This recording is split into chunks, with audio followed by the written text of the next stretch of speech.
বিশ্লেষকদের আশঙ্কা সত্ত্বেও 2025-26 সালের জন্য সামরিক কেন্দ্রিক বাজেট অনুমোদন করেছেন রুশ প্রেসিডেন্ট ভ্লাদিমির পুতিন। বিশ্লেষকরা বলছেন, এই বাজেট চাপ সৃষ্টি করবে রুশ অর্থনীতিতে। দেশটির সরকারি আইনি নথি প্রকাশের ওয়েবসাইটে 1 ডিসেম্বর প্রকাশিত এই বাজেটকে ব্রিটিশ বার্তা সংস্থা রয়টার্স সামরিক কেন্দ্রিক বলে উল্লেখ করেছে। প্রস্তাবিত বাজেটে আগামী বছরের জন্য সামরিক ব্যয়ে 25% বৃদ্ধি করা হয়েছে। এটি হতে যাচ্ছে সোভিয়েত পরবর্তী সময়ের সবচেয়ে গোপন বাজেট।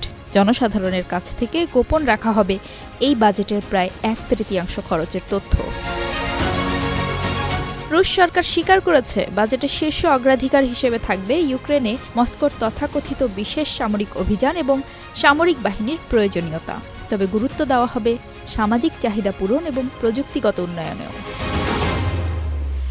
এই বাজেটকে সমন্বিত হিসেবে উপস্থাপন করেছে সরকার। তাদের দাবি, এবছর যেখানে বাজেট ঘাটতি 1.7% বলে অনুমান করা হচ্ছে, আগামী বছর তা কমে 0.5% নামবে। পাশাপাশি আগামী 3 বছরে 20% নিচে রাখা হবে রাষ্ট্রীয় ঋণের পরিমাণ।